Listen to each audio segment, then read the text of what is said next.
بسم الله الرحمن الرحيم.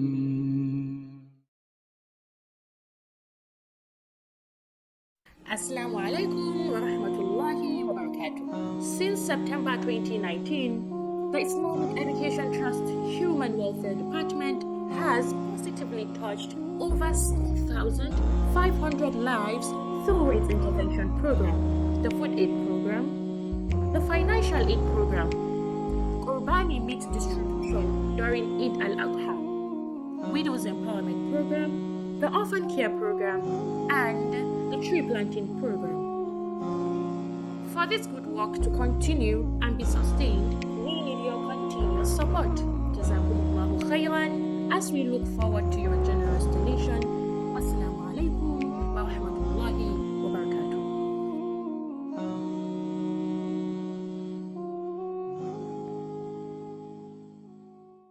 أعوذ بالله السميع العليم من الشيطان الرجيم بسم الله الرحمن الرحيم وبه نستعين. Our respected viewers, Assalamu alaikum wa rahmatullahi wa barakatuh.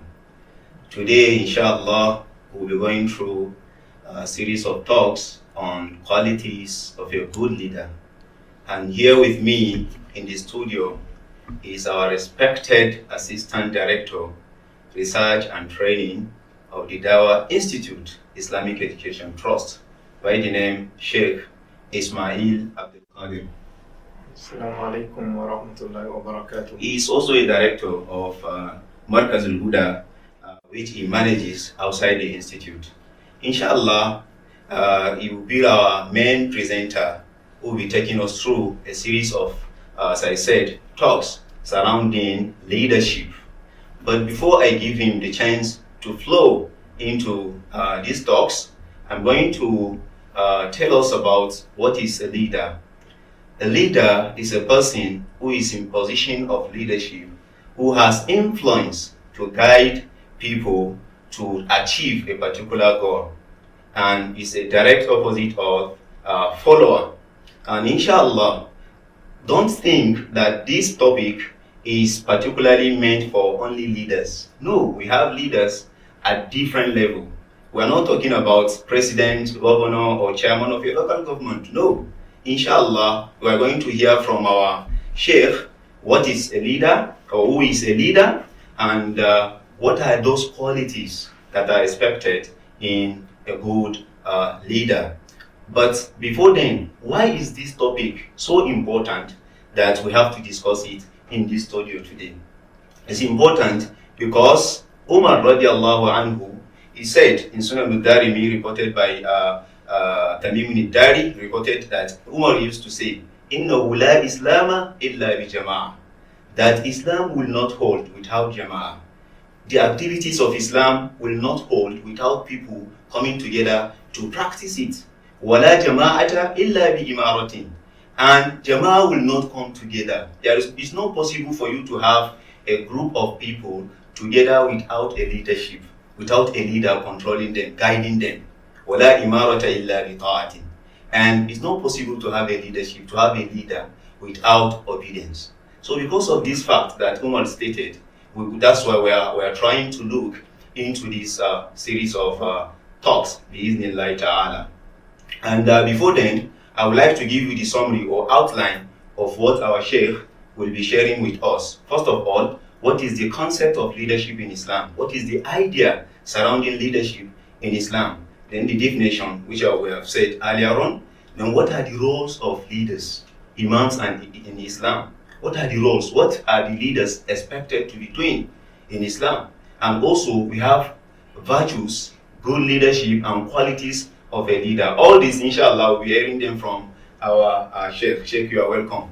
So, inshallah, now I will throw a question to Sheikh so that you start discussing about something. Sir, can you share with us what is the concept of leadership in Islam? Alhamdulillah, wassalatu wassalamu ala rasulillah wa ala alihi wa sahbihi wa man wala. Thank you, Madam Adam, for introducing this important topic. Before I proceed, just a few comments on some of the issues you just raised. And I would like to say I'm just a student of knowledge, not Sheikh, as he introduced me. The leadership is so important in Islam, and I believe even in other religions, they will not disagree with this. And if you look at religious scriptures, I think you can see this clearly. And if it's such a position that is so important, then it will be good to highlight and to discuss what are some of those qualities that a leader should try to possess before he becomes a leader. For a leader, just لله المثل الأعلى, just in all settings, just you are at home, could you imagine a home without somebody heading it, a leader? Even if they are just 2 or 3, there must be somebody who will be regarded as like the person heading, the house. And likewise in mosques, likewise in places of work, in organizations, even in buses. That's why the driver is regarded as a leader, leading the people to their destination. And of course that might be different from when somebody is driving and is having his boss before him. And I'm not going to dabble into that too much, but this shows that leadership, leader is required in all aspects of our life. And Islam, if you look at some of our religious scriptures, you see emphasis on a leader and characteristics, and qualities of a leader. But of course, if you look at religious scriptures, particularly Al-Quran Al-Kareem, you see the focus is much more on what they call Al-Imamatul Udma.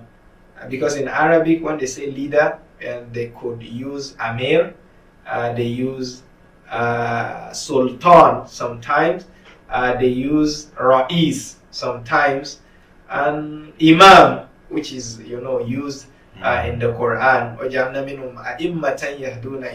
So they use all these terminologies to refer to leaders. So in the Quran, when you see them, Allah subhanahu wa ta'ala talking about leaders or A'imma, it usually refers to the Imamatul Udma, that is the major Imam, that is the president or the leader of the nation. But we are not going to talk about this, I think, as you said, but because they share the same quality, whether the president, whether a governor, whether a chairman, whether a councillor, whether head of the organization, head of a society, they share the same quality. It's only that the more you go up, the more important your leadership, the more you are required to possess some of those qualities. So concept of leadership, or before that, concept of leadership, or before going to that, I think you brought a very nice quotation, which I would just like to add, if I may say, a footnote on it. That the statement of Umar ibn al-Khattab radiyallahu anhu, that la Islam illa bi jama'ah, that there is no Islam without jama'ah. I believe the jama'ah we are referring to here is not an organization. So we don't misunderstand us. So jama'ah is referring to is a group of people, it's a society, group of Muslims. Okay, so we are not talking about a specific organization, so that somebody don't just say if you don't belong to organization, it's like you are getting it wrong in Islam, as some people might think. So it's, I think, a very important quote. Like there is no Islam without Jama'ah.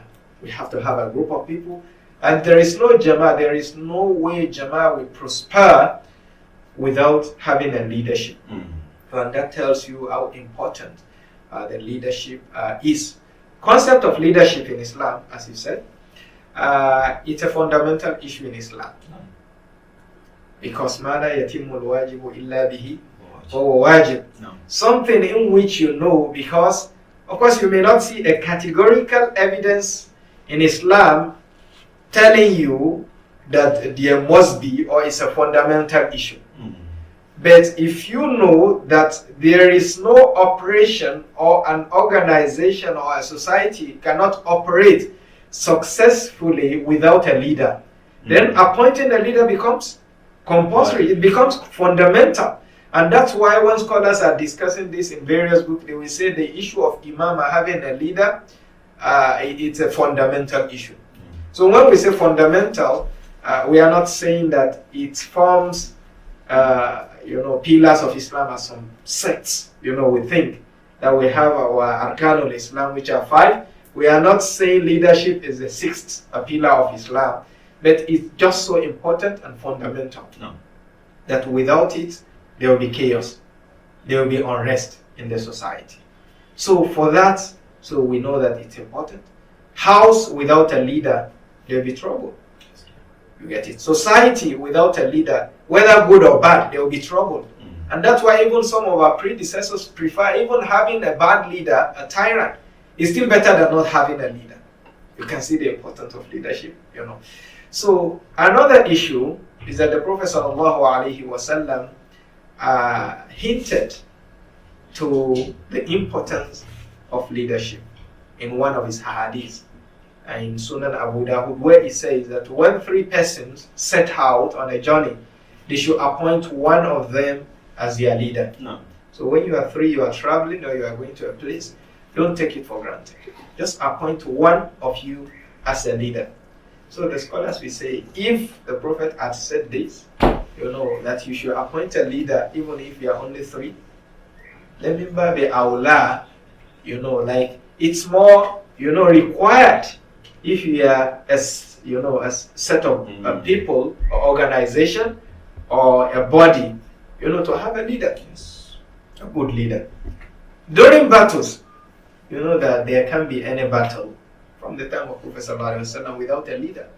And that also shows the significance and importance of leadership, and we don't take it for granted.